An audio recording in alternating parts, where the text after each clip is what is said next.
ദൈവനാമം മഹത്വപ്പെടട്ടെ. പ്രിയപ്പെട്ടവരെ, നമ്മൾ കഴിഞ്ഞ വീഡിയോയിൽ ചിന്തിച്ചത് ക്രിസ്തുവിനെക്കുറിച്ചും ക്രിസ്തു നമുക്ക് നൽകുന്ന ആശ്വാസവചനങ്ങളെക്കുറിച്ചും ആണ്. ആ ആശ്വാസവചനങ്ങൾ ഭാഗികമായിട്ടാണ് നാം ചിന്തിച്ചത്. എങ്ങനെ മനുഷ്യന് ലഭിച്ചിരിക്കുന്ന ഈ ദാനമായി ലഭിച്ച ഈ ജന്മം, മനുഷ്യജന്മം, എങ്ങനെ അത് സഫലമാക്കി തീർക്കാം, ഒരു മനുഷ്യൻ എങ്ങനെ തൻ്റെ ജീവിതത്തിൽ സമാധാനത്തോടും സ്വസ്ഥതയോടും കൂടെ നമുക്ക് ജീവിതം മുമ്പോട്ട് കൊണ്ടുപോകാൻ സാധിക്കും, ഇതിന് കർത്താവ് വെക്കുന്ന ഉപാധികൾ എന്തൊക്കെയാണ്, നാം എങ്ങനെയായി തീരണം എന്നുള്ളതാണ് കർത്താവിൻ്റെ ലക്ഷ്യം, യേശുവിൻ്റെ ലക്ഷ്യം എന്നതിനെക്കുറിച്ച് ഏതാനും ചില കാര്യങ്ങളാണ് നാം ചിന്തിച്ചത്. ചില വസ്തുതകൾ അവിടെ ആദ്യമേ നാം പറഞ്ഞു, ക്രിസ്തു അവൻ ഒരു നല്ല ഇടയനാണ്. പിന്നെ അവൻ നമ്മുടെ അത്താണിയാണ്. നമ്മുടെ എല്ലാ ജീവിത ഭാരങ്ങളും ഇറക്കി വെക്കാൻ പോരുന്ന, അവ ഏറ്റെടുക്കാൻ തയ്യാറുള്ള ഒരു വലിയ അത്താണിയാണ് ക്രിസ്തു. അവൻ്റെ വചനം നമ്മുടെ കാലിന് ദീപവും പാതയ്ക്ക് പ്രകാശവുമായി നമ്മളെ അന്ധകാരം നിറഞ്ഞ ലോകത്തിൽ മുമ്പോട്ട് വഴി നടത്തും. അതിന് യാതൊരു സംശയവുമില്ല. അത്താണി എന്ന് പറയുമ്പോൾ നാം ചിന്തിക്കുക, പഴയകാലത്ത് രാജാക്കന്മാരുടെ കാലത്ത് കാൽനട യാത്രക്കായിരുന്നവർ, ചുമടുമായി കാൽനടയായി പോകുന്നവർക്ക് വിശ്രമിക്കുവാൻ, ആശ്വസിക്കുവാൻ, അവരുടെ ഭാരം ഇറക്കി വെച്ച് ആശ്വസിക്കുവാൻ വേണ്ടി വലിയ കരിങ്കൽ തൂണുകളിൽ അതുപോലെ തന്നെ വലിയ ഒരു കരിങ്കൽ കഷ്ണം കയറ്റി വെച്ച് രാജാക്കന്മാർ നിർമ്മിച്ചിട്ടുള്ള ഒരു ഭാരം താങ്ങുന്ന ഒരു വസ്തുവാണ് ഈ അത്താണി എന്ന് പറയുന്നത്. എല്ലാവർക്കും അറിയാം. പറഞ്ഞത് എല്ലാ ഇങ്ങനെയുള്ള അത്താണികളുടെയും അടുത്ത് പ്രജാസ്നേഹികളായ രാജാക്കന്മാർ ഓരോ കിണർ കുഴിച്ചിട്ടുണ്ടാവും. എന്തിനാ? അവർ ദാഹിച്ച് വലഞ്ഞു വരുന്നവരാ. അവർക്ക് വെള്ളം ലഭിക്കണം, അവരുടെ ദാഹം തീർക്കണം. അധ്വാനിക്കുന്നവരും ഭാരം ചുമക്കുന്നവരുമേ എൻ്റെ അടുക്കൽ വരുവിൻ, ഞാൻ നിങ്ങളെ ആശ്വസിപ്പിക്കാം എന്ന് പറഞ്ഞ കർത്താവ് ആ ജീവജലത്തിൻ്റെ ഉറവ തുറന്നു തന്നുകൊണ്ട്, ദൈവവചനമാകുന്ന ജീവജലത്തിൻ്റെ ഉറവ തുറന്നു തന്നുകൊണ്ട് നാം എങ്ങനെ നമുക്ക് ലഭിച്ച ഈ ജീവിതം ധന്യമാക്കാമെന്ന് നമ്മെ ഉപദേശിക്കുന്ന ആ ക്രിസ്തുവിൻ്റെ ഏതാനും ചില ഉപദേശങ്ങളാണ് നാം കഴിഞ്ഞ എപ്പിസോഡിൽ നാം കണ്ടത്. ഇന്ന് അതിൻ്റെ ബാക്കിയായി ചില കാര്യങ്ങൾ കൂടെ നിങ്ങളോട് പറയുവാൻ ഞാൻ ആഗ്രഹിക്കുക. എന്ന് പറഞ്ഞു, സ്നേഹം. അതാണ് നമ്മുടെ ജീവിതത്തിൽ ഇന്ന് നഷ്ടപ്പെട്ടുകൊണ്ടിരിക്കുന്ന വലിയ നമുക്ക് ആവശ്യം വേണ്ട സ്വഭാവ ഗുണമാണ് സ്നേഹമെന്നുള്ളത്. പരസ്പരം സ്നേഹിക്കാൻ സാധിക്കുക. ഈ സ്നേഹം ഇല്ല എങ്കിൽ ഞാൻ ഏതുമില്ല. അതാണ് ഒരു ലേഖനത്തിൽ അപ്പോസ്തലൻ പറയുന്നത്. സ്നേഹമില്ല എങ്കിൽ നാം ഏതും ഇല്ല. അത് വെറും ചിലമ്പുന്ന ചെമ്പോ ഇലത്താളമോ മാത്രമായി തീരും. അതുകൊണ്ട് ക്രിസ്തു പറയുക എങ്ങനെ ആയിരിക്കണം നാം മറ്റുള്ളവരോട് പെരുമാറേണ്ടത്. മത്തായിയുടെ സുവിശേഷം 5-ാം അധ്യായം അതിൻ്റെ 43 മുതലുള്ള വാക്യങ്ങൾ ഇങ്ങനെയാണ് വായിക്കുന്നത്. കൂട്ടുകാരനെ സ്നേഹിക്ക എന്നും ശത്രുവിനെ പകയ്ക്ക എന്നും അരുളി ചെയ്തത് നിങ്ങൾ കേട്ടിട്ടുണ്ടല്ലോ. ന്യായപ്രമാണത്തിലെ കാര്യമാണ്. ഞാനോ നിങ്ങളോട് പറയുന്നത്. ഇപ്പം ന്യായപ്രമാണത്തിൻ്റെ ആത്മാവിലേക്കാണ് ക്രിസ്തു ഇറങ്ങി വരുന്നത്. പരീശന്മാർ, ശാസ്ത്രിമാരെല്ലാവരും ഈ ന്യായപ്രമാണത്തിൻ്റെ അക്ഷരത്തിൽ മാത്രം കടിച്ചു തൂങ്ങിയവരാണ്. ക്രിസ്തു അതിൻ്റെ ആത്മാവിലേക്ക് വരികയാണ്. ഞാനോ നിങ്ങളോട് പറയുന്നത്, നിങ്ങളുടെ ശത്രുക്കളെ സ്നേഹിപ്പീൻ, നിങ്ങളെ ഉപദ്രവിക്കുന്നവർക്ക് വേണ്ടി പ്രാർത്ഥിപ്പീൻ. നോക്കുക, സ്വർഗസ്ഥനായ നിങ്ങളുടെ പിതാവിന് പുത്രന്മാരായി തീരേണ്ടതിന് തന്നെ. അപ്പം ദൈവത്തിൻ്റെ പുത്രന്മാരായി നാം തീരണമെങ്കിൽ ശത്രുക്കളെ സ്നേഹിക്കുവാനുള്ള ഒരു മനോഭാവം നമ്മിലുണ്ടാകണം. എന്ന് പറഞ്ഞാൽ ഈ ലോകത്ത് ആർക്കും ശത്രുക്കളല്ലാതെ സമഭാവത്തിൽ, സ്നേഹത്തിൽ ജീവിക്കുന്ന ഒരു അന്തരീക്ഷം, ഒരു ലോകം ഇവിടെ ഉണ്ടാകണമെന്നുള്ളതാണ് ദൈവത്തിൻ്റെ ആഗ്രഹം. നീതി വസിക്കുന്ന പുതിയ ആകാശവും പുതിയ ഭൂമിയും ഇവിടെ സ്ഥാപിക്കപ്പെടുമെന്ന് നമ്മളോട് വ്യക്തമായി വേദപുസ്തകം പറയുന്നുണ്ട്.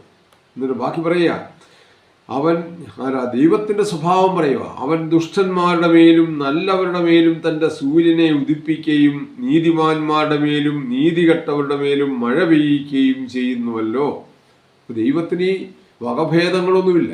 നീതിമാന്മാരെന്നോ നീതികെട്ടവരെന്നോ ഉള്ള വ്യത്യാസമൊന്നുമില്ലാതെ സമഭാവേന എല്ലാവരുടെ മേലും തൻ്റെ സൂര്യനെ ഉദിപ്പിക്കുകയും മഴയെ പെയ്യിക്കുകയും ചെയ്യുന്ന ദൈവമാണ്. അതുകൊണ്ട് പറയുക, നിങ്ങളെ സ്നേഹിക്കുന്നവരെ സ്നേഹിച്ചാൽ നിങ്ങൾക്ക് എന്തു പ്രതിഫലം? ചുങ്കക്കാരും അങ്ങനെ തന്നെ ചെയ്യുന്നില്ലയോ? സഹോദരന്മാരെ മാത്രം വന്ദനം ചെയ്താൽ നിങ്ങൾക്ക് എന്തു വിശേഷം? ജാതികളും അങ്ങനെ തന്നെ ചെയ്യുന്നില്ലയോ?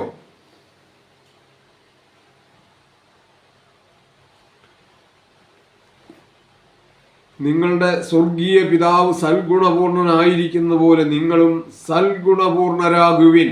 അപ്പൊ ക്രിസ്തുവിന്റെ ഉദ്ദേശം എന്താ? നാം സൽഗുണപൂർണരാകണം. തൻ്റെ ആടുകളായിരിക്കുന്നവർ, എൻ്റെ ആടുകൾ എൻ്റെ ശബ്ദം കേൾക്കുന്നു, അവയെന്നെ അനുഗമിക്കുന്നു. അപ്പൊ തൻ്റെ ആടുകളായിരിക്കുന്ന മനുഷ്യവർഗം എന്ത് ചെയ്യണം? അവർ സൽഗുണപൂർണരായി തീരണം. എങ്കിൽ മാത്രമേ ഈ ലോകം ഒരു ഐശ്വര്യപൂർണമായ ലോകമായി തീരുകയുള്ളൂ. ഇതാണ് ക്രിസ്തു നമ്മോട് പറയുന്നത്. അപ്പോൾ അങ്ങനെ സ്നേഹത്തിൻ്റെ സ്നേഹം എന്തുമാത്രം നമ്മുടെ ജീവിതത്തിൽ അത് പ്രായോഗികമാക്കി തീർക്കണം എന്നുള്ള വലിയ ഒരു മാർഗനിർദ്ദേശമാണ് ഈ ഗുരുഭൂതൻ നമുക്ക് നൽകുന്നത്. പിന്നെ നാം നോക്കുക, മനുഷ്യൻ്റെ ജീവിതത്തിൽ എന്നും അവന് ആകുലതകളേ ഉള്ളൂ. അവന് നാളെയെ കൊണ്ടുള്ള വിചാരങ്ങളേ ഉള്ളൂ.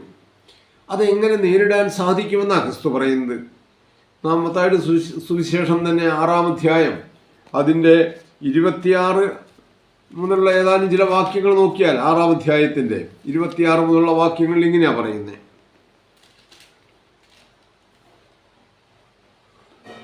ആകാശത്തിലെ പറവകളെ നോക്കുവിൻ, അവ വിതയ്ക്കുന്നില്ല, കൊയ്യുന്നില്ല, കളപ്പുരയിൽ കൂട്ടിവയ്ക്കുന്നതുമില്ല, എങ്കിലും സ്വർഗസ്ഥനായ നിങ്ങളുടെ പിതാവ് അവയെ പുലർത്തുന്നു. ആകാശത്തിലെ പറവകളെ നോക്കുവിൻ, അവ വിതയ്ക്കുന്നില്ല, കൊയ്യുന്നില്ല, കളപ്പുരയിൽ കൂട്ടിവയ്ക്കുന്നില്ല. അവർക്ക് എന്തെങ്കിലും ആവലാതികളുണ്ടോ? നാളെ എങ്ങനെ ആഹാരം കിട്ടും, നാളെ എങ്ങനെ ഭക്ഷണം കിട്ടും എന്നുള്ളതിനെക്കുറിച്ച് വല്ല ആവലാതികളുമുണ്ടോ? എങ്കിലും സ്വർഗസ്ഥനായ നിങ്ങളുടെ പിതാവ് അവയെ പുലർത്തുന്നു. അവയേക്കാൾ നിങ്ങൾ ഏറ്റവും വിശേഷത ഉള്ളവരല്ലയോ? വിചാരപ്പെടുന്നതിനാൽ തൻ്റെ നീളത്തോട് ഒരു മുഴം കൂട്ടുവാൻ നിങ്ങളിൽ ആർക്ക് കഴിയും?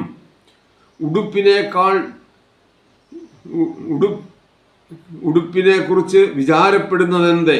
വയലിലെ താമര എങ്ങനെ വിളയുന്നു എന്ന് നിരൂപിപ്പീൻ. അവ അധ്വാനിക്കുന്നില്ല, നൂൽക്കുന്നില്ല. എന്നാൽ ശലോമോൻ പോലും തൻ്റെ സർവമഹത്വത്തിലും ഇവയിൽ ഒന്നിനോളം ചമഞ്ഞിരുന്നില്ല എന്ന് ഞാൻ നിങ്ങളോട് പറയുന്നു. ഇന്നുള്ളതും നാളെ അടുപ്പിലിടുന്നതുമായ വയലിലെ പുല്ലിനെ ദൈവം ഇങ്ങനെ ചമയിക്കുന്നുവെങ്കിൽ അല്പവിശ്വാസികളെ നിങ്ങൾ എത്രയധികം. ആകയാൽ നാം എന്തു തിന്നും, എന്തു കുടിക്കുമെന്ന്, എന്തുടുക്കുമെന്നിങ്ങനെ നിങ്ങൾ വിചാരപ്പെടരുതേ. ഈ വകയൊക്കെയും ജാതികൾ അന്വേഷിക്കുന്നു. സ്വർഗസ്ഥനായ നിങ്ങളുടെ പിതാവ് ഇതൊക്കെയും നിങ്ങൾക്ക് ആവശ്യം എന്നറിയുന്നു. മുമ്പേ അവൻ്റെ രാജ്യവും നീതിയും അന്വേഷിപ്പീൻ, അതോടെ നിങ്ങൾക്ക് സകലവും ലഭിക്കും.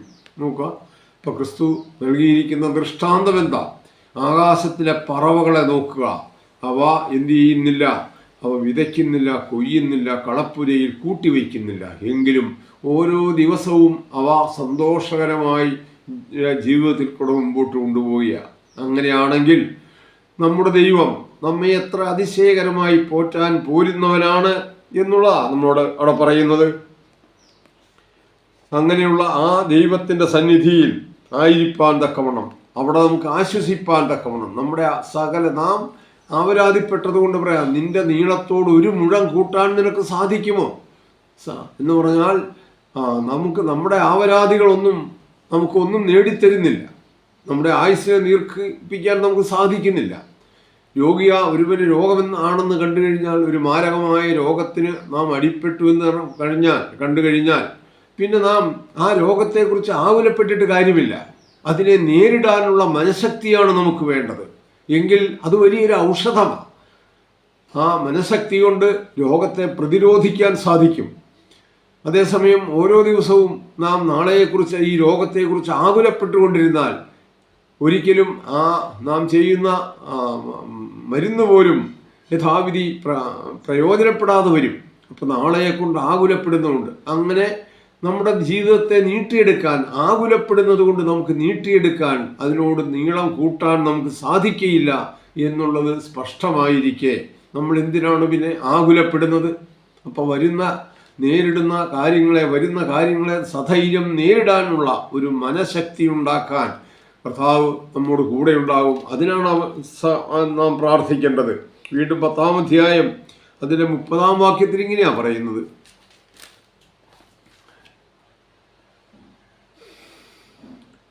കാശിന് 2 കുരികിൽ വിൽക്കുന്നില്ലയോ? അവയിൽ ഒന്നുപോലും നിങ്ങളുടെ പിതാവ് സമ്മതിക്കാതെ നിലത്തു വീഴുകയില്ല. എന്നാൽ നിങ്ങളുടെ തലയിലെ രോമവും എല്ലാം എണ്ണപ്പെട്ടിരിക്കുന്നു. ആകയാൽ ഭയപ്പെടേണ്ട. ഏറിയ കുരികിലുകളെക്കാളും നിങ്ങൾ വിശേഷതയുള്ളവരല്ലോ. നോക്കുക, അപ്പോൾ കാശിന് 2 വിൽക്കുന്ന കുരിലുകൾ, ആ ചെറിയ പക്ഷിയെപ്പോലും സംരക്ഷിക്കാൻ നിങ്ങളുടെ പിതാവെന്നാണ് പറയുന്നത്. അത് നാം പ്രത്യേകം ശ്രദ്ധിക്കണം. മറ്റാരെ? നിങ്ങളുടെ പിതാവ് അത് അവയെ സംരക്ഷിക്കാൻ ഉള്ള ഒരുക്കത്തിലാണ്, സംരക്ഷിക്കുന്നുണ്ട്. എങ്കിൽ പിന്നെ നാം അവയേക്കാൾ വിശേഷതയുള്ളവരാണ്, അവയേക്കാൾ വിലയേറിയവരാണെന്നാണ്. എങ്കിൽ പിന്നെ നാം എന്തിനാ ഇത്രമേൽ ആകുലപ്പെടുന്നത്? അപ്പം നമ്മുടെ ജീവിതത്തിൽ നിന്നും ആകുലതകൾ മാറ്റിക്കളയാൻ നമുക്ക് സാധിക്കണം. അപ്പോഴേ നമുക്ക് സമാധാനമുള്ള, സ്വസ്ഥതയുള്ള ഒരു ജീവിതം നയിക്കാൻ സാധിക്കുകയുള്ളൂ. വീണ്ടും യേശു നമ്മുടെ സ്വഭാവത്തിൽ വരണ്ട. മറ്റുള്ളവരോടുള്ള നമ്മുടെ പെരുമാറ്റത്തിൽ നമ്മുടെ ജീവിതത്തെ അങ്ങേയറ്റം മോശമാക്കുന്ന, അല്ലെങ്കിൽ ജീവിതത്തിൽ വളരെയധികം സമാധാനം നഷ്ടപ്പെടുത്തുന്ന ഒന്നാണ് മറ്റുള്ളവരുടെ ഇടപെടലുകളാണ്. നാം പലപ്പോഴും മറ്റുള്ളവരെ വിധിക്കാൻ നാം മുമ്പിലാണ്, അവരുടെ കുറ്റങ്ങൾ കണ്ടെത്താൻ നമ്മൾ മുമ്പിലാണ്.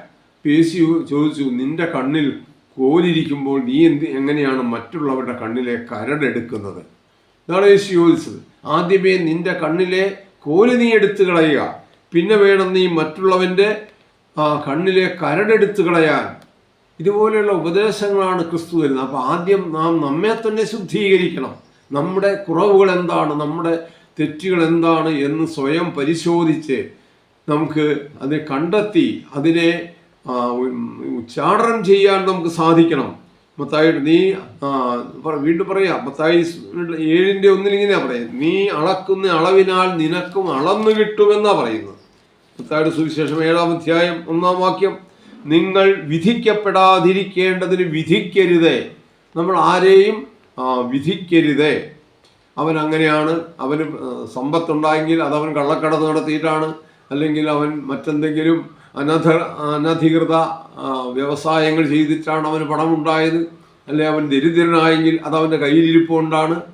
ഈ വിധത്തിൽ അവൻ്റെ കുടുംബത്തിൽ രോഗമുണ്ടായാൽ അതൊക്കെ അവൻ്റെ സ്വഭാവ ദോഷം കൊണ്ടാണ്. നാം മറ്റുള്ളവരെ വിധിക്കാൻ നാം മുമ്പിലാണ്. അപ്പോൾ ഇവിടെ യേശു പറയാ, നിങ്ങൾ വിധിക്കപ്പെടാതിരിക്കേണ്ടതിന് ആരെയും വിധിക്കരുത്. നിങ്ങൾ വിധിക്കുന്ന വിധിയാൽ നിങ്ങളെയും വിധിക്കും. നിങ്ങൾ അളക്കുന്ന അളവിനാൽ നിങ്ങൾക്കും അളന്നു കിട്ടും. എന്നാൽ സ്വന്തം കണ്ണിലെ കോൽ ഓർക്കാതെ സഹോദരന്റെ കണ്ണിലെ കരട് നോക്കുന്നതെന്തേ? സ്വന്തം കണ്ണിൽ കോലിരിക്കെ നീ സഹോദരനോട് നില്ലേ, നിന്റെ കണ്ണിൽ നിന്ന് കരടെടുത്ത് കളയട്ടെ എന്ന് പറയുന്നത് എങ്ങനെ? കപടഭക്തിക്കാരാ, മുമ്പേ സ്വന്തം കണ്ണിൽ നിന്ന് കോലെടുത്ത് കളയുക, പിന്നെ സഹോദരന്റെ കണ്ണിൽ നിന്ന് കരടെടുത്ത് കളവാൻ നിനക്ക് വെടിപ്പായി കാണും. ഇതാ പറയുന്നത്. അപ്പം നമ്മുടെ സ്വഭാവം മറ്റുള്ളവരെ വിധിക്കുക ഇത് ഈ ലോകത്തിൽ നമ്മുടെ ജീവിതത്തിൽ നാം നിരന്തരം കാണുന്നതെന്ന. ഒരുപക്ഷെ നാമും ആ സ്വഭാവമുള്ളവരായിരിക്കാം. അതുകൊണ്ട് നാം ഇങ്ങനെയുള്ള സ്വഭാവത്തിൽ നിന്നും നമുക്ക് ഇന്ന് മോചനം ലഭിക്കണം, മുക്തി ലഭിക്കണം. അതാണ് നമുക്ക് ആവശ്യം. വീണ്ടും പറയാം, സഹോദരനോട് നമുക്ക് ക്ഷമിക്കാൻ സാധിക്കണം. അതാണ് ജീവിത വിജയത്തിൻ്റെ മറ്റൊരു തുറുപ്പ് ചീട്ടത. അവനോട് നമുക്ക് ക്ഷമിക്കാൻ സാധിക്കണം. നിങ്ങൾ ഓരോരുത്തരും സഹോദരനോട് സ്നേഹപൂർവ്വം ക്ഷമിക്കാഞ്ഞാൽ സ്വർഗസ്ഥനായ പിതാവ് നിങ്ങളോടും ക്ഷമിക്കയില്ല എന്നാണ് പറയുന്നത്. മത്തായിയുടെ സുവിശേഷം 18-ാം അധ്യായം 35-ാം വാക്യം ഇങ്ങനെയാണ് പറയുന്നത്: നിങ്ങൾ എന്ത് ചെയ്യണം? സഹോദരനോട് ഓരോരുത്തരും ക്ഷമിക്കാഞ്ഞാൽ, അത് സ്നേഹപൂർവ്വം ക്ഷമിക്കാഞ്ഞാൽ, അല്ലാതെ ക്ഷമിച്ചാൽ എന്തെങ്കിലും ലാഭം കിട്ടുമെന്നുള്ളത് കൊണ്ടല്ല. അവനോട് നമ്മൾ മറ്റാരുടെയും പ്രേരണയാലല്ല, നമ്മുടെ സ്വന്തം മനസാക്ഷി അനുസരിച്ച് അവനോട് നമുക്ക് ക്ഷമിക്കാൻ സാധിക്കണം. എങ്കിൽ എന്ത് ചെയ്യും? നാം ഒത്തിരി കുറവുകളുള്ളവരാ, നമ്മൾ ഓരോരുത്തരും പോരായ്മകളുള്ളവരാ. അത് നമുക്ക് ക്ഷമിച്ച് കിട്ടുന്നത് ദൈവത്തിങ്കൽ നിന്ന് നമ്മുടെ പോരായ്മകൾ ക്ഷമിച്ച് കിട്ടണമെങ്കിൽ നമ്മുടെ സഹോദരൻ്റെ പോരായ്മകളെ ക്ഷമിക്കാൻ നമുക്ക് സാധിക്കണം. അതാ പറയുക, അങ്ങനെയാണെങ്കിൽ നമുക്ക് ദൈവത്തിങ്കൽ നിന്നുള്ള ക്ഷമ നമുക്ക് ലഭിക്കാൻ സാധിക്കും. അല്ലാതെ നാം നടത്തുന്ന നേർച്ച കാഴ്ചകളോ നമ്മുടെ കുർബാന കുമ്പസാരങ്ങളോ ഇതൊന്നുമല്ല നമ്മെ നമ്മുടെ പാപത്തിന് പരിഹാരം. നമ്മുടെ മനസ്സുകൊണ്ട്, മനസ്സാക്ഷി കൊണ്ട് നമുക്ക് മറ്റുള്ളവരെ സ്നേഹിക്കാൻ, അവരോട് ക്ഷമിക്കാൻ, അവർക്കെതിരെ ഒരു വിധി പ്രസ്താവിക്കാനൊക്കെ ഒരുങ്ങാതിരുന്നാൽ അത് തന്നെയാണ് ദൈവത്തിന് ഏറ്റവും പ്രസാദകരമായിരിക്കുന്ന നേർച്ചകൾ. അത് തന്നെയാണ് പ്രസാദകരമായിരിക്കുന്ന വഴിപാടുകൾ. അതാണ് ആ സ്ഥാനത്താണ് നമ്മളോട് നിരവധിയായിരിക്കുന്ന നേർച്ച കാഴ്ചകളും വഴിപാടുകളും അർപ്പിച്ച് നിന്റെ ജീവിതം ധന്യമാക്കണം, സ്വർഗത്തിലേക്ക് പോകാനുള്ള വാതിൽ നീ ഇങ്ങനെ തുറന്നു വെക്കണം എന്ന് നമ്മുടെ പുരോഹിത ശ്രേഷ്ഠന്മാർ നമ്മളോട് ഉപദേശിക്കുന്നത്. നിന്റെ സ്വഭാവത്തിൽ വരുത്തേണ്ട മാറ്റത്തെക്കുറിച്ച് അവർ പറയുന്നില്ല. അവരെങ്ങനെയാ പറയുന്നത്? അവരുടെ സ്വഭാവം ഇതിനേക്കാൾ വഷളാണ്. അത് ക്രിസ്തു പറയുന്നുണ്ട്. പിന്നീട് വരുമ്പോൾ നമുക്ക് മത്തായിയുടെ സുവിശേഷം 23-ാം അധ്യായത്തിലൊക്കെ വരുമ്പോൾ കാണാൻ സാധിക്കും. പരീശന്മാർ, ശാസ്ത്രിമാർ, അവരെയൊക്കെ ക്രിസ്തു എങ്ങനെയാണ് അവരെ അഭിസംബോധന ചെയ്യുന്നത് എന്ന് ഈ കാര്യത്തിൽ തന്നെ പറയാം. മത്തായിയുടെ സുവിശേഷം 6-ാം അധ്യായത്തിൽ തന്നെ പറയാം, നിങ്ങൾ മനുഷ്യരോട് അവരുടെ പിഴകളെ ക്ഷമിച്ചാൽ സ്വർഗസ്ഥനായ പിതാവ് നിങ്ങളോടും ക്ഷമിക്കും. നിങ്ങൾ മനുഷ്യരോട് അവരുടെ പിഴകളെ ക്ഷമിച്ചാൽ സ്വർഗസ്ഥനായ പിതാവ് നിങ്ങളോടും ക്ഷമിക്കും. ഇങ്ങനെ മറ്റുള്ളവരുടെ പിഴവുകൾ ക്ഷമിക്കുമ്പോൾ ഉണ്ടാകുന്ന മാനസികമായിരിക്കുന്ന ആ സുഖം അത് വളരെ വലുതാണ്.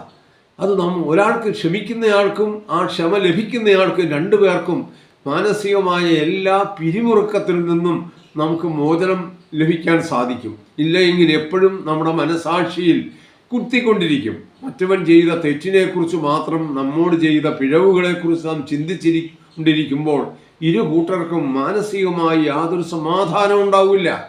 അപ്പം അത് ക്ഷമിച്ചു കഴിഞ്ഞാൽ നമ്മുടെ മനസ്സ് എത്രയോ ശുദ്ധമായി തീരും, എത്രയോ ക്ലിയറായി തീരും എന്നുള്ളതാണ് നാം കാണേണ്ടത്. വീണ്ടും പറയുക, നമുക്കൊന്ന് നോക്കിയാൽ, നിങ്ങൾ പാമ്പിനെ പോലെ ബുദ്ധിയുള്ളവരും പ്രാവിനെ പോലെ നിഷ്കളങ്കരുമായിരിക്കണം എന്നാണ് ക്രിസ്തു ഉപദേശിക്കുന്നത്. നമ്മുടെ ജീവിതത്തിൽ നാം ബുദ്ധിപൂർവ്വം പെരുമാറണം. അതെങ്ങനെയാണ്? പാമ്പിനെ പോലെയുള്ള ബുദ്ധി എന്നാണ് പറഞ്ഞത്. അപ്പം അങ്ങനെ നാം വെറും വിഡ്ഢികളാകാൻ പാടില്ല, മറ്റുള്ളവരുടെ ചതിയിൽപ്പെടാൻ പാടില്ല. പക്ഷേ എങ്ങനെയായിരിക്കണം? നാം പ്രാവിനെ പോലെ നിഷ്കളങ്കരായിരിക്കണം. അപ്പം നിഷ്കളങ്കത എന്നുള്ളത് മനുഷ്യന് ആവശ്യമായിരിക്കുന്ന ഒരു ഘടകമാണ്. കളങ്കമില്ലാത്ത ഒരു ഹൃദയം ഉണ്ടായിരിക്കുക, അത് നമുക്ക് പിന്നിലേക്ക് വരാം. വീണ്ടും ക്രിസ്തുവിനെ കുറിച്ച് പറയാം, മനുഷ്യപുത്രൻ എന്തിനിവിടെ വന്നു? മനുഷ്യപുത്രൻ ശുശ്രൂഷ ചെയ്യിപ്പാനല്ല, ശുശ്രൂഷിപ്പാനും അനേകർക്ക് വേണ്ടി തൻ്റെ ജീവനെ മറുവിലയായി നൽകാനും വന്നു എന്നാണ് പറഞ്ഞത്. ഇപ്പൊ ക്രിസ്തു എന്തിനാണ് ഈ ലോകത്തിൽ വന്നത്? ഇന്ന് അനേകരും ശുശ്രൂഷ ഏൽക്കുന്നവരെ നോക്കുക. ഇന്നത്തെ നമ്മുടെ എല്ലാ രാഷ്ട്രീയവും മതപരവുമായിരിക്കുന്ന നേതാക്കന്മാരെല്ലാം, പുരോഹിതവർഗം, ഇവരെല്ലാം ശുശ്രൂഷ ഏൽക്കാൻ തയ്യാറായി നിൽക്കുന്നവരാ. രാഷ്ട്രീയ നേതാക്കന്മാർ ഒരു മന്ത്രി വന്നാൽ, ഒരു MLA വന്നാൽ അവരുടെ എന്തൊക്കെ വേണം അവർക്ക് ശുശ്രൂഷ ചെയ്യാൻ ഒരു പറ്റം ആൾക്കാരെ അവരൊരുക്കി നിർത്തിയിരിക്കുക. അവരുടെ കയ്യിൽ വെയിലത്തോ മഴയത്തോ ഇറങ്ങി ഒരു കുട പിടിക്കാൻ അവർ തയ്യാറല്ല. അവർക്ക് കുട പിടിച്ചു കൊടുക്കണം. നമ്മുടെ പുരോഹിതവർഗം തന്നെയാണ്. നമ്മളൊന്ന് ആലോചിച്ച് നോക്കുക. അവർ മേൽപ്പട്ടക്കാരൊക്കെ ആകുമ്പോൾ, അല്ലെങ്കിൽ പുരോഹിതവർഗം തന്നെ, അവർ സാധാരണക്കാരായ അൽമായർ അവരുടെ മുമ്പിൽ ചെന്ന് അവരുടെ കൈമുത്തുന്ന അവസ്ഥ നമ്മളൊന്ന് ആലോചിച്ച് നോക്കി. ഒരു കൈയിൽ സ്ലീബയും നീട്ടിപ്പിടിച്ച് മറുകൈ നീട്ടിക്കൊടുക്കുക. എന്താ? ഈ വരുന്ന ആത്മായരുടെ നെറ്റിയിൽ ഒന്ന് ഇവരുടെ കൈ കൊണ്ടൊന്ന് തലോടിക്കഴിഞ്ഞാൽ, ഒന്ന് തൊട്ട് കഴിഞ്ഞാൽ അല്ലെങ്കിൽ ഇവരുടെ ഈ പുരോഹിത വർഗത്തിൻ്റെ കയ്യിൽ ഒന്ന് മുഖം അമർത്തിക്കഴിഞ്ഞാൽ എന്തോ വലിയ മഹാപുണ്യം ചെയ്യുന്ന രീതിയിലാണ്. ഇങ്ങനെ മനുഷ്യരിൽ നിന്ന് ബഹുമാനം വാങ്ങുവാൻ വേണ്ടി ഒരുങ്ങിയിരിക്കുന്ന ഈ പുരോഹിതവർഗം, ഇവർ ബൈബിളാണ് അവർക്ക് ആധാരമെന്നാണ് പറയുന്നത്. ലജ്ജാകരമായിരിക്കുന്ന പ്രവർത്തികൾ ചെയ്യുകയാണ്. എന്നിട്ട് ക്രിസ്തുവിൻ്റെ ഉപപുരോഹിതന്മാരാണെന്ന് അഭിമാനിക്കുന്നവരായി ഇവർ. ക്രിസ്തു മഹാപുരോഹിതനായിരിക്കെ ഞങ്ങളെല്ലാം അവൻ്റെ ഉപപുരോഹിതന്മാരാണ്. നമ്മൾ നോക്കുക, ക്രിസ്തു പറയുക, പാമ്പുകൾക്ക് മാളമുണ്ട്, പറവകൾക്ക് ആകാശമുണ്ട്, മനുഷ്യപുത്രനു തല ചായ്ക്കാൻ ഇടമില്ല. ഇതായിരുന്നു ക്രിസ്തു ഇവിടെ വന്നപ്പോൾ അവൻ്റെ അനുഭവം, അവസ്ഥയും അതായിരുന്നു. പാമ്പുകൾക്ക് മാളമുണ്ട്, പറവകൾക്ക് ആകാശമുണ്ട്, മനുഷ്യപുത്രന് തല ചായ്ക്കാൻ ഇടമില്ല. എന്നാൽ ഇന്നത്തെ നമ്മുടെ പുരോഹിതവർഗം, രാഷ്ട്രീയ നേതാക്കന്മാർ, ഇവരുടെയൊക്കെ അവസ്ഥ എന്താ? മണിമന്ദിരങ്ങൾ, കോടികൾ മുടക്കിയ മണിമന്ദിരങ്ങൾ പണിത് അതിൽ സുഖലോലുപതയിൽ കഴിയുകയും അവർ യാത്ര ചെയ്യണമെങ്കിൽ, ക്രിസ്തു യാത്ര ചെയ്തത് ഒരു കഴുതയുടെ പുറത്താണ്. ഇന്നിവർക്ക് യാത്ര ചെയ്യണമെങ്കിൽ എന്തു വേണം? മേഴ്സിഡസ് ബെൻസോ, അതുപോലെ ഓഡിയോ, അതുപോലെയുള്ള കോടികൾ വിലമതിക്കുന്ന വാഹനം, കാറുണ്ടെങ്കിലേ അവർക്ക് യാത്ര ചെയ്യാൻ പറ്റുള്ളൂ. ഒരു കാറ് മതിയോ? അവർക്ക് അകമ്പടി സേവിക്കാൻ പോലീസ് സേന അപ്പാടെ വേണം, അവരുടെ എസ്കോർട്ട് പോകുവാൻ വേണം. ഇവർക്ക് ഇങ്ങനെയുള്ള രാഷ്ട്രീയ നേതാക്കൾ സാധാരണക്കാരുടെ ഇടയിലേക്ക് ഇറങ്ങിച്ചെല്ലാൻ വൈമനസ്യം കാണിക്കുന്ന, വിമുഖത കാണിക്കുന്ന രാഷ്ട്രീയ നേതാക്കന്മാർ, ഇവരെയൊക്കെ നിശിതമായി വിമർശിക്കുന്ന ക്രിസ്തുവിനെയാണ് നമുക്ക് കാണാൻ സാധിക്കുന്നത്. ക്രിസ്തുവിൻ്റെ നീതിബോധത്തെക്കുറിച്ച് നമ്മൾ നോക്കുക. ഈ ലോകത്തിലെ ഭരണാധികാരികൾക്ക് കീഴ്പ്പെട്ട് ജീവിച്ചവനാവൻ.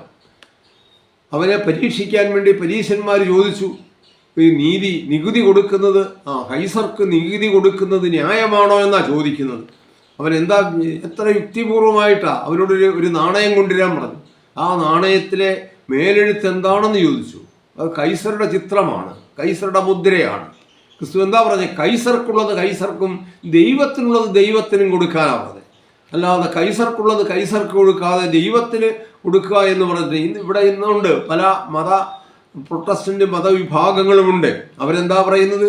അവർ ഇവിടുത്തെ ഭരണാധികാരികളെ വോട്ട് ചെയ്യാൻ അവർക്ക് തയ്യാറല്ല.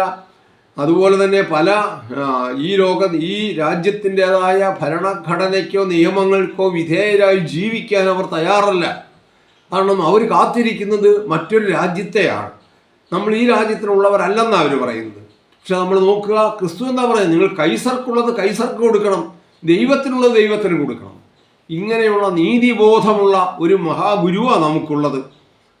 അതേസമയം ഇവരൊക്കെ ക്രിസ്തുവിൻ്റെ ഇങ്ങനെയുള്ള വാക്കുകളെ തൃണവൽഗണിച്ചുകൊണ്ട്, വിസ്മരിച്ചുകൊണ്ട് സ്വന്തം അഭിപ്രായങ്ങൾക്കനുസരണമായി ഇവിടെ ആശയങ്ങൾ രൂപപ്പെടുത്തുന്നവരാണ്. അവരോടൊക്കെ നമുക്ക് സങ്കടമല്ലേ ഉള്ളൂ. എത്രയോ കഷ്ടമാണ് അങ്ങനെയുള്ള ചിന്താഗതികൾ. ഇനി ക്രിസ്തു പാർശ്വവൽക്കരിക്കപ്പെട്ട ഒരു വിഭാഗം ആ കാലത്തുണ്ടായിരുന്നു. ക്രിസ്തുവിൻ്റെ കാലത്ത് അവരെ ചുങ്കക്കാരും പാപികളും എന്ന് പറഞ്ഞ് അവരെ മാറ്റി നിർത്തിയിട്ടുള്ള പരീശന്മാർ, ശാസ്ത്രിമാർ, ഇവരെ ചുങ്കക്കാരും പാപികളും, അവൻ ചുങ്കക്കാരോടും പാപികളോടും കൂടെ തിന്നുകുടിക്കുന്നു. ഇതായിരുന്നു ക്രിസ്തുവിൻ്റെ പേരിലുള്ള ഏറ്റവും വലിയ ആരോപണം. അപ്പോൾ ക്രിസ്തു എന്താ പറഞ്ഞേ? ഞാൻ പാപികളെ രക്ഷിപ്പാനാണ് വന്നേ, അല്ലാതെ നീതിമാന്മാരെ രക്ഷിപ്പാൻ വേണ്ടിയല്ല വന്നേ. അപ്പം ഞാൻ പാപികളെ രക്ഷിപ്പാൻ വന്നതാ. ഈ പരീശന്മാർക്ക്, ശാസ്ത്രമാർക്കൊന്നും അവർ പാപികളാണെന്നുള്ള പാവബോധം അവർക്കില്ല. അവർ ന്യായപ്രമാണത്തിൻ്റെ പ്രവർത്തികൾ അതിൻ്റെ അക്ഷരത്തിൽ ഊന്നി നിന്നുകൊണ്ട്, അക്ഷരം പാലിച്ചുകൊണ്ട് അവർക്ക് നീതീകരണം ലഭിക്കുമെന്ന് വിശ്വസിച്ചിരുന്നവരാ. എന്നാൽ ക്രിസ്തു അതല്ല പറഞ്ഞത്. ഞാൻ ആരെ രക്ഷിക്കാൻ വന്നു? പാപികളെ രക്ഷിക്കാനാണ് ഞാൻ വന്നത്. അതെന്താ പറഞ്ഞത്? രോഗികൾക്കല്ലാതെ വൈദ്യനെ കൊണ്ട് ആർക്കാണ് ആവശ്യം? അപ്പം ഒരു രോഗിക്ക് മാത്രമേ വൈദ്യനെ കൊണ്ട് ആവശ്യമുള്ളൂ. അപ്പം ഇവിടെ രോഗിയായിരിക്കുന്നത് ചുങ്കക്കാരും പാപികളുമാണ്. അപ്പം അവർക്ക് എന്നെ കൊണ്ട് ആവശ്യമുണ്ട്. അപ്പം തീർച്ചയായും ഞാൻ അവരെ സംരക്ഷിക്കേണ്ടവനാണ്, അവരെ പരിപാലിക്കേണ്ടവരാണ്. ഞാൻ അവരുടെ കൂടെ എന്തു ചെയ്യുന്നു? അവൻ അവരുടെ കൂടെ തിന്നുകയും കുടിക്കുകയും ചെയ്യുന്നു എന്ന് ക്രിസ്തുവിൻ്റെ മേൽ കുറ്റാരോപണം നടത്തിയ ഈ പരീശവർഗത്തോട് ക്രിസ്തു ഇതാ പറഞ്ഞേ. അപ്പം അതേസമയം അവരെന്താ ചെയ്തേ? അവരുടെ അനുഭവം എന്താ?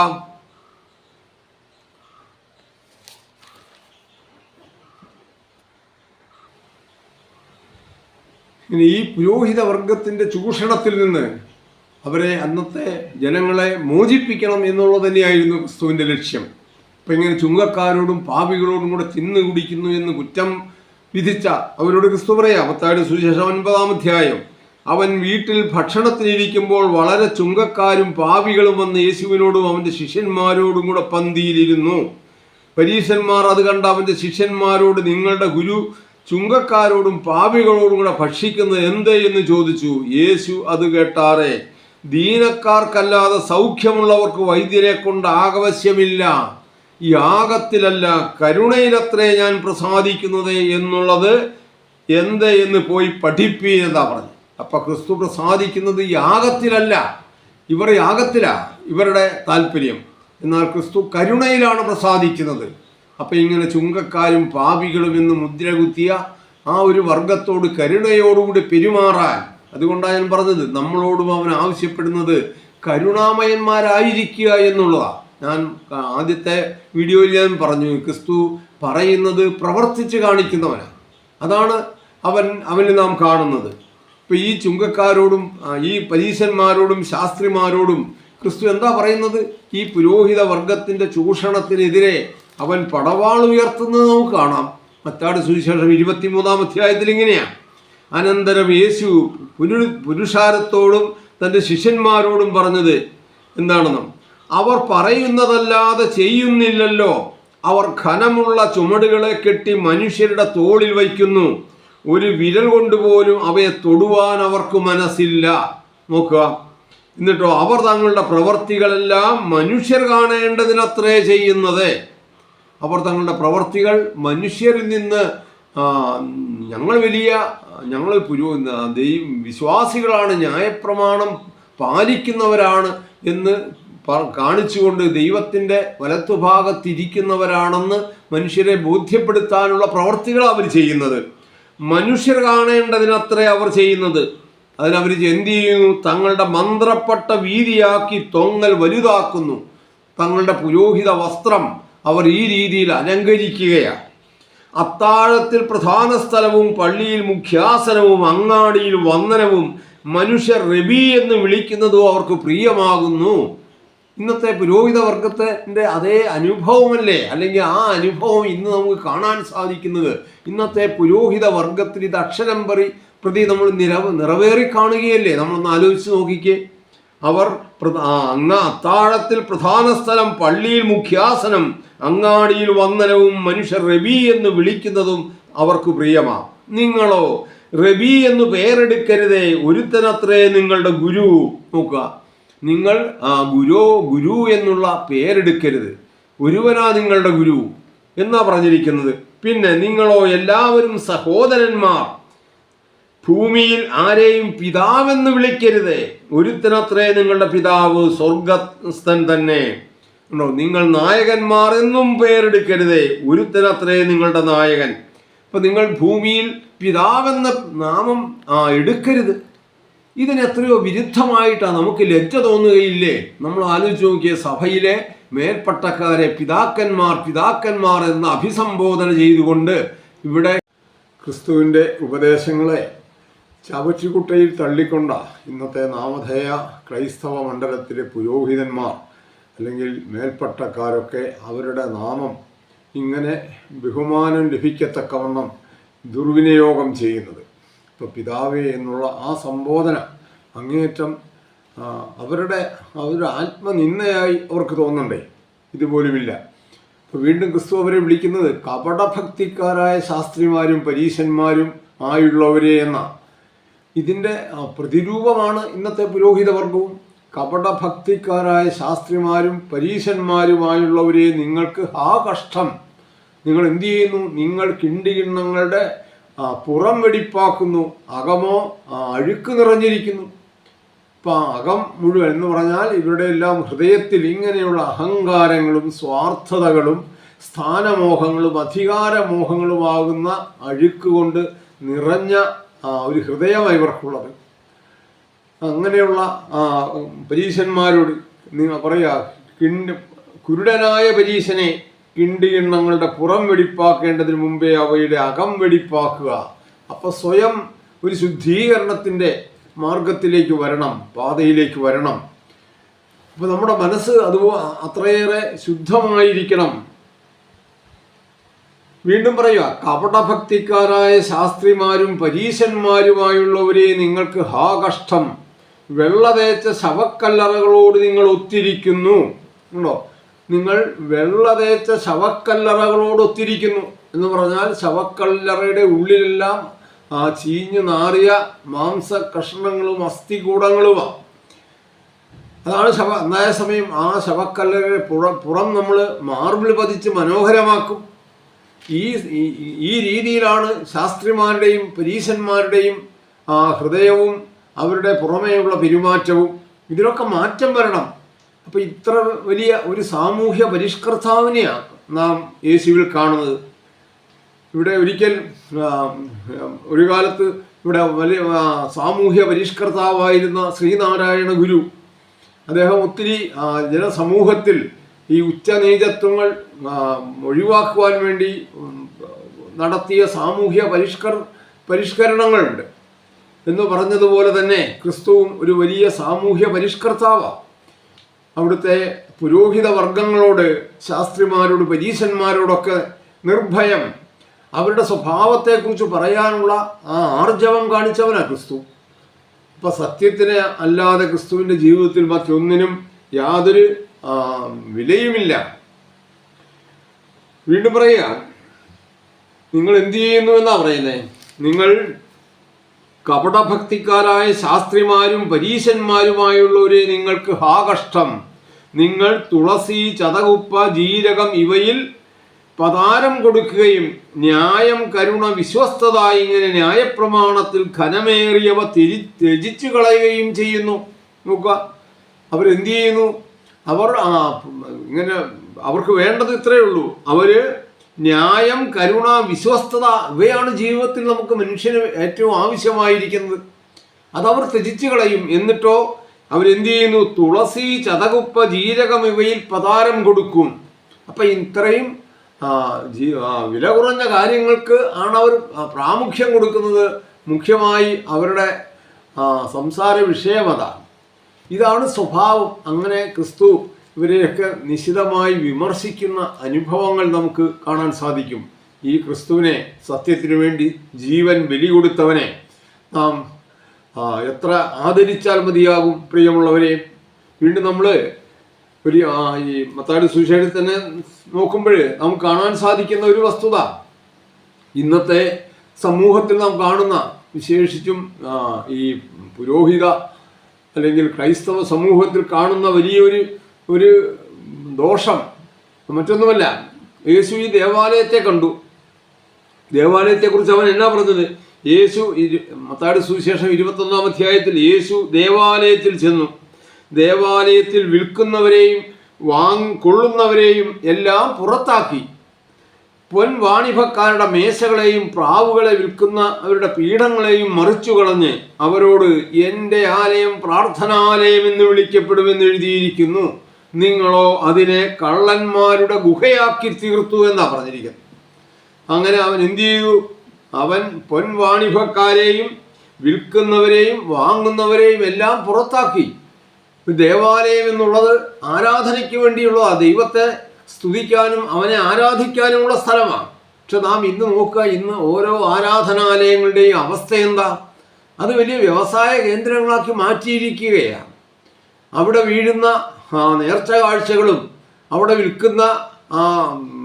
വിൽക്കുന്ന രൂപങ്ങളും മെഴുകുതിരി, എണ്ണ എന്ന് വേണ്ട, അവിടെ വരുമാനം വരുത്താനുള്ള എല്ലാ മാർഗങ്ങളും സ്വീകരിച്ച് അതൊരു വ്യവസായ കേന്ദ്രമാക്കി ഇന്നത്തെ ആരാധനാലയങ്ങളെ മാറ്റുകയാണ്. അവർ നടത്തുന്ന പെരുന്നാളുകൾ നമ്മൾ നോക്കുക. ഈ പെരുന്നാളുകളുടെയൊക്കെ അവസ്ഥ എന്താ? വേദപുസ്തകത്തിൽ പുതിയ നിയമത്തിൽ ഇങ്ങനെ ഒരു പെരുന്നാൾ നടത്തി നമുക്ക് കാണാൻ സാധിക്കുമോ? ഇസ്രയേലിന് ദൈവം കൊടുത്ത ചില പെരുന്നാളുകളുണ്ട്, അത് നിൽക്കട്ടെ. ഇതാണ് അവസ്ഥ. അപ്പം അവരെന്ത് ചെയ്തു? ഇതിനെ നിങ്ങൾ എൻ്റെ ആലയം പ്രാർത്ഥനാലയം എന്ന് വിളിക്കപ്പെടും, നിങ്ങളോ അതിനെ കള്ളന്മാരുടെ ഗുഹയാക്കി തീർത്തു. അപ്പോൾ ക്രിസ്തു ഈ ഒരു പ്രത്യേക അവസരത്തിൽ എന്ന് പറഞ്ഞാൽ ക്രിസ്തുമസിൻ്റെ ഈ ആഘോഷവേളയിൽ നമ്മൾ നോക്കുക, ഇവിടെ പുൽക്കൂടുകൾ തീർക്കുന്നു. ആ പുൽക്കൂട്ടിൽ ഉണ്ണിയേശുവിൻ്റെ രൂപം മെനഞ്ഞു വെക്കുന്നു. അതിനു ചുറ്റും ആരുണ്ട്? ആട്ടിടയന്മാരുണ്ട്, പൊന്നുമൂര്, കുന്തിരിക്കം എന്നിവ കാഴ്ചവെക്കാൻ വരുന്ന വിദ്വാൻമാരുടെ ഇവരുടെ ഒക്കെ രൂപങ്ങൾ തീർത്തു വെക്കുകയാണ്. ഈ രൂപങ്ങൾക്കൊക്കെ ആ രൂപങ്ങൾ വിറ്റ്, ഇങ്ങനെയുള്ള പുൽക്കൂടുകൾ വിറ്റ് പണം സമ്പാദിക്കുക, പള്ളിയിലേക്ക് ഉള്ള ധനാഗമ മാർഗമാക്കിയതിനെ മാറ്റുക എന്നുള്ള ഇവരുടെ ലക്ഷ്യം. ഇപ്പം ഇങ്ങനെ ക്രിസ്മസ് ആചരിക്കുന്ന ഈ മാന്യ വ്യക്തികൾ ഒരു കാര്യം ആലോചിക്കുന്നുണ്ടോ? ഈ പുൽക്കൂട്ടിൽ ക്രിസ്തു ഉണ്ണിയേശുവിനെ അല്ലെങ്കിൽ യേശുവിനെ ഈ വിദ്വാൻമാർ കണ്ടത് പുൽക്കൂട്ടിലല്ല എന്നുള്ള വസ്തുത ഇവർ മനസ്സിലാക്കുന്നുണ്ടോ? അവനെ എവിടെയാണ് കണ്ടത്? അവനെ അവർ ചെന്ന് കണ്ടത് വിദ്വാൻമാർ ഹെരോദാവിൻ്റെ ആ കൊട്ടാരത്തിൽ നിന്നും പുറപ്പെട്ട് ദീർഘദൂരം യാത്ര ചെയ്ത് അവർ പോയി ശിശുവിനെ കണ്ടത് ഒരു വീട്ടിലാണ്, പുൽക്കൂട്ടിലല്ല. നിങ്ങൾ ആലോചിച്ച് നോക്കി. അപ്പം എന്നിട്ട് ഇന്ന് ക്രിസ്തുമസ് ആഘോഷിക്കുമ്പോൾ ക്രിസ്തുവിനെ പുൽക്കൂട്ടിൽ കിടക്കുന്ന ക്രിസ്തുവിനെയാണ് വിദ്വാൻമാർ കാണുന്നതായി നാം കാണുന്നത്. അതിനുള്ള രൂപങ്ങളാണ് ഉണ്ടാക്കി വെക്കുന്നത്. അപ്പം ഇതൊക്കെ എത്രയോ ആലയത്തെ എന്താക്കുന്നു, കള്ളന്മാരുടെ ഗുഹയാക്കി തീർക്കുന്നു എന്ന് ക്രിസ്തു പറഞ്ഞപ്പോൾ ആ ക്രിസ്തുവിനെ അതിൻ്റെയൊക്കെ പേരിൽ ചാട്ടവാറിനടിച്ചവരാ ഈ ശാസ്ത്രിമാരും പരീശന്മാരും. ഇതാണ് നമുക്ക് അവിടുത്തെ അന്നത്തെ സാഹചര്യങ്ങൾ മനസ്സിലാക്കുന്നത്. നമ്മൾ ക്രിസ്തുവിൻ്റെ ഏതാനും ചില ഉപദേശങ്ങളിലേക്ക് നാം വീണ്ടും വരിക. മനുഷ്യന് ആശ്വാസം നൽകുവാൻ വേണ്ടി മനുഷ്യ ഹൃദയങ്ങളെ അവനെ നേരായ വഴിക്ക് നടത്തുവാൻ വേണ്ടി ക്രിസ്തു നടത്തിയ ഒരു ഗിരിപ്രഭാഷണമുണ്ട്. അതിൽ പറയുന്ന ചില കാര്യങ്ങൾ, എല്ലാ കാര്യങ്ങളിലേക്കും വരുന്നില്ല, ചില കാര്യങ്ങൾ നോക്കുക. അവൻ എന്താ 5, 6, 7 മത്തായി സുവിശേഷം 5, 6, 7 എന്നീ അധ്യായങ്ങളിലായി ഗിരിപ്രഭാഷണം. അവിടെ പറയാം, ആത്മാവിൽ ദരിദ്രരായവർ ഭാഗ്യവാന്മാർ, സ്വർഗരാജ്യം അവർക്കുള്ളതേ. ആത്മാവിൽ ദരിദ്രരായവർ ഭാഗ്യവാന്മാർ, സ്വർഗരാജ്യം അവർക്കുള്ളതാ. എന്താണ് ആത്മാവിലെ ദാരിദ്ര്യം? ആത്മാവെന്ന് പറയുന്നത് നമ്മുടെ മനസ്സ്, നമ്മുടെ ചിന്ത, ഇതൊക്കെയാണ്. അപ്പോൾ അവിടെ ദരിദ്രരായിരിക്കണം മനുഷ്യൻ എന്ന് പറഞ്ഞാൽ എന്താ? അവനൊന്നുമില്ലാത്തവനായിരിക്കണം, അങ്ങനെ താൻ ചിന്തിക്കണം. അല്ലാതെ ഞാൻ സർവജ്ഞപീഠം കയറിയവനാണ്, സാമ്പത്തികമായി ഞാൻ വലിയ ഉന്നതിയിൽ നിൽക്കുന്നതാണ്, വിദ്യാഭ്യാസപരമായിട്ട് തിയോളജിക്കലായിട്ടൊക്കെ ഞാൻ വലിയ പഠനങ്ങൾ നടത്തിയിട്ടുള്ളവരാണ്, അങ്ങനെ ഒരു അഹങ്കാരത്തിൻ്റെ ആ ധ്വനി അവൻ്റെ ഹൃദയത്തിൽ നിന്നും മാറണം. ആത്മാവിൽ ദരിദ്രരായിത്തീരാൻ സാധിക്കണം. അവർക്ക് മാത്രമേ എന്തുള്ളൂ? അവർ സ്വർഗരാജ്യം അവർക്കുള്ളതാണ്. വീണ്ടും പറയാം, സൗമ്യതയുള്ളവർ ഭാഗ്യവാന്മാർ, അവർ ഭൂമിയെ അവകാശമാക്കും. സൗമ്യത ഉള്ളവർ ഭാഗ്യവാന്മാർ, അവർ ഭൂമിയെ അവകാശമാക്കും. ഇതാ പറഞ്ഞത്. അപ്പം മറ്റൊരു സ്വഭാവ ഗുണമാണ് മനുഷ്യന് വേണ്ട ഏറ്റവും വലിയ ഒരു സ്വഭാവ ഗുണം സൗമ്യതയാണ്. ഇന്ന് ആ സൗമ്യതയുടെ അഭാവം കൊണ്ട് നമുക്ക് മറ്റുള്ളവരെ കേൾക്കുവാനോ മറ്റുള്ളവരോട് ക്ഷമിക്കുവാനോ സാധിക്കുന്നില്ല. അപ്പോൾ സൗമ്യതയുള്ളവർ ഭാഗ്യവാന്മാർ, അവർ ഭൂമിയെ അവകാശമാക്കും. ഇനി വീണ്ടും പറയാം, കരുണയുള്ളവർ ഭാഗ്യവാന്മാർ, അവർക്ക് കരുണ ലഭിക്കും. അപ്പൊ കരുണ, ഇതന്നെ യേശു പരീശന്മാരോട് പറഞ്ഞു, നിങ്ങൾ നീതി, കരുണ, ന്യായം ഇവയൊക്കെയും നിങ്ങൾ തള്ളിക്കളയുക. പക്ഷെ കരുണ, മറ്റുള്ളവനോട് കരുണ കാണിക്കാൻ തക്കവണ്ണം നമ്മൾ ആ സ്വഭാവത്തിൽ ആ മേന്മ നേടേണ്ടത് ആവശ്യമാണ്. ഇല്ലെങ്കിൽ ഈ ജീവിതത്തിൽ ഈ ലോകം ഇത്രമേർ അധപ്പതിച്ചു പോയതിൻ്റെ കാരണം ഇതൊക്കെ തന്നെയാണ്. പിന്നെ പറയാ, ഹൃദയശുദ്ധിയുള്ളവർ ഭാഗ്യവാന്മാർ, അവർ ദൈവത്തെ കാണും. അപ്പൊ ഹൃദയശുദ്ധി, അത് അങ്ങനെയുള്ളവർ ഭാഗ്യവാന്മാർ, അവർ ദൈവത്തെ കാണും. അപ്പൊ നമുക്ക് ദൈവത്തെ കാണണമെങ്കിൽ ആ ഹൃദയശുദ്ധി, ഹൃദയ പരമാർത്ഥതയുള്ളവർക്ക് മാത്രമേ.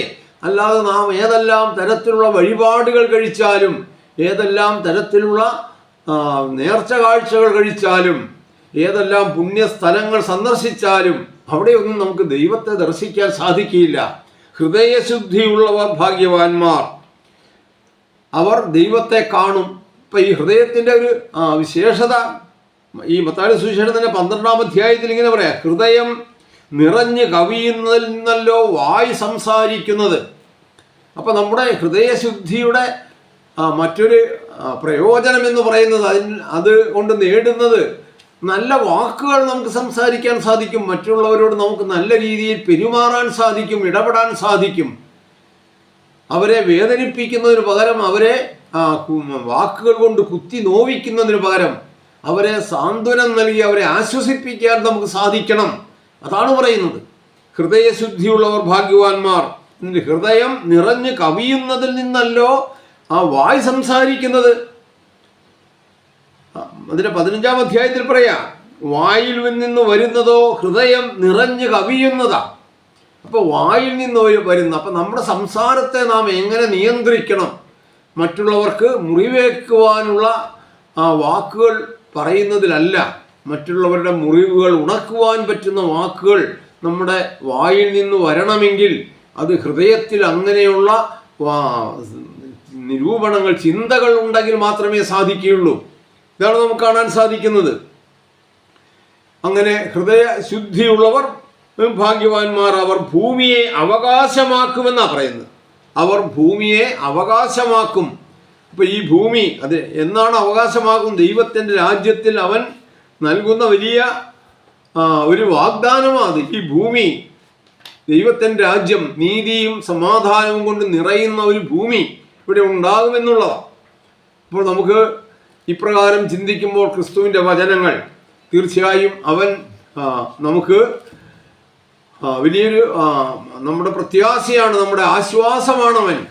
നമുക്ക് ജീവിതത്തിൽ പ്രതിസന്ധികളെ നേരിടുമ്പോൾ നമുക്ക് ആശ്രയിക്കുവാൻ പോരുന്ന വലിയൊരു പാറയാണവൻ. അപ്പോൾ അവൻ്റെ വാക്കുകൾ ഇനി വളരെയേറെ ചിന്തിക്കാനുണ്ട്. എങ്കിലും ഈ സമയത്തിൻ്റെ കുറവ് ഉണ്ട്, സമയ ദൗർലഭ്യം കൊണ്ട് ഞാൻ ആ ഭാഗങ്ങളിൽ നിന്ന് ഇപ്പോൾ പിന്മാറുകയാണ്. നമുക്ക് നോക്കാം നമ്മുടെ കഷ്ടങ്ങളിൽ. അപ്പോൾ യേശുവിനെ നമുക്ക് എങ്ങനെ കാണാൻ സാധിക്കും? അവനെങ്ങനെ നമുക്ക് ആശ്വാസമാകും? നമ്മുടെ കഷ്ടങ്ങളിൽ അവൻ ഏറ്റവും അടുത്ത തുണയാണ്. നമുക്ക് വേണ്ടത് അങ്ങനെ ഒരു അത്താണിയാണ്, നമുക്ക് തുണയായിരിക്കുന്ന ഒരുത്തനാണ്. നാം ഇന്ന് ജീവിക്കുന്ന ഈ അന്ധകാരം നിറഞ്ഞ ലോകത്തിൽ, അന്ധകാരത്തിൽ അവൻ നമുക്ക് പ്രകാശമാണ്, നമുക്ക് വെളിച്ചമാണവൻ. എൻ്റെ കാലിന് ദീപവും പാതയ്ക്ക് പ്രകാശവുമാണ്. അന്ധകാരം ദുരുപദേശങ്ങൾ കൊണ്ട്, ദുരാചാരങ്ങൾ കൊണ്ട്, അന്ധവിശ്വാസങ്ങൾ കൊണ്ട് നിറഞ്ഞിരിക്കുന്ന ഈ ഭൂമിയിൽ ക്രിസ്തുവിൻ്റെ വചനം അവൻ വെളിച്ചമാ, ലോകത്തിലേക്ക് വരുന്ന വെളിച്ചമാണെന്നാണ് പറഞ്ഞവൻ. ലോകത്തിലേക്ക് വരുന്ന ഏത് മനുഷ്യരെയും പ്രകാശിപ്പിക്കുന്ന സത്യ വെളിച്ചമായി ആണവൻ എന്നാ യോഹന്നാൻ പറയുന്നത്. അവൻ പീഡിതനെ അവൻ്റെ വീണ്ടെടുപ്പുകാരനാണവൻ. ഇപ്പം പീഡിത മനുഷ്യവർഗത്തിന് അവനൊരു വീണ്ടെടുപ്പുകാരനാ. അവരുടെ റെഡീമറാണവൻ. അപ്പോൾ കഷ്ടങ്ങളിൽ അവൻ നമുക്ക് തുണയാണ്, അന്ധകാരത്തിൽ നമുക്ക് അവൻ പ്രകാശമാണ്. നമ്മുടെ അജ്ഞതയിൽ തീർച്ചയായും ആ അജ്ഞതയും ഈ അന്ധകാരത്തിൻ്റെ ഫലമായി ഉണ്ടാകുന്ന അജ്ഞതയാണ്. പീഡിതന് വീണ്ടെടുപ്പുകാരനാണ് അവൻ. പിന്നെ എന്താ? ബലഹീനതയിൽ അവൻ്റെ ശക്തി നമുക്ക് എപ്പോഴും താങ്ങാണ്. അവൻ്റെ ബലഹീനത, എൻ്റെ ശക്തി നിന്റെ ബലഹീനതയിൽ തികഞ്ഞു വരുന്നു എന്നാ പൗലോസിനോട് പറഞ്ഞത്. എൻ്റെ ശക്തി നിനക്ക് ബലഹീനതയിൽ തികഞ്ഞു വരുന്നതാണ്. അപ്പം അങ്ങനെ ബലഹീനതയിൽ ശക്തിയായും ആശയറ്റവനവൻ പ്രത്യാശയാണ്. അതാണ് നാം മനസ്സിലാക്കേണ്ടത്. ഈ ലോകത്തിൽ ജീവിതത്തോട് തന്നെ മടുപ്പ് തോന്നുന്നവർക്ക്, ആശയറ്റവർക്ക് അവൻ പ്രത്യാശയാണ്. അവൻ രോഗിക്ക് പരമവൈദ്യനാണ്. ഇതിനേക്കാൾ വലിയൊരു വൈദ്യനെ നമുക്ക് ലോകത്ത് കിട്ടാനില്ല. ഏറ്റവും വലിയ നമ്മുടെ രോഗമെന്ന് പറയുന്നത് മരണമാണ്. ആ മരണത്തിന് ശാശ്വതമായൊരു പരിഹാരം കണ്ടെത്തിയവനാണ് ക്രിസ്തു. ആ പരിഹാരം നമുക്ക് ലഭിക്കുവാൻ,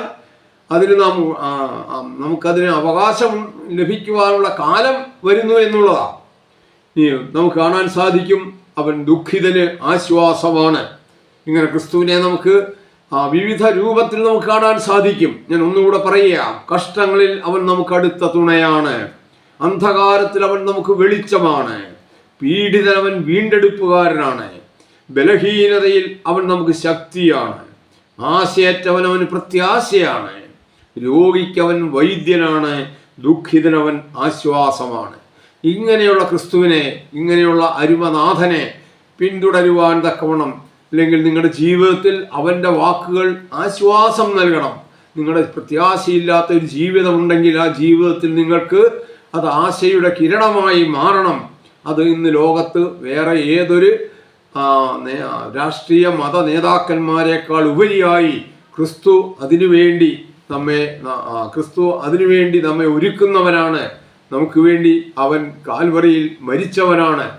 ആകയാൽ ഈ ക്രിസ്തുവിൻ്റെ വാക്കുകൾ നമ്മുടെ ജീവിതത്തിൽ നമുക്ക് ആശ്വാസമായി തീരട്ടെ എന്ന് പ്രാർത്ഥിച്ചുകൊണ്ട് ഞാൻ വീണ്ടും സമയക്കുറവ് പരിഗണിച്ച് വീണ്ടും ഈ വിഷയം ഞാനിവിടെ ചുരുക്കുകയാണ്. വീണ്ടും നമുക്ക് കാണാം. മറ്റൊരു വിഷയവുമായി ഞാൻ നിങ്ങളുടെ അടുത്തേക്ക് താമസിയാതെ തന്നെ നിങ്ങളിലേക്ക് ഞാൻ വരും. തീർച്ചയായും ഈ വചനങ്ങൾ നിങ്ങൾക്ക് പ്രയോജനപ്പെടട്ടെ എന്ന് ഞാൻ ആഗ്രഹിക്കുന്നു, പ്രാർത്ഥിക്കുന്നു.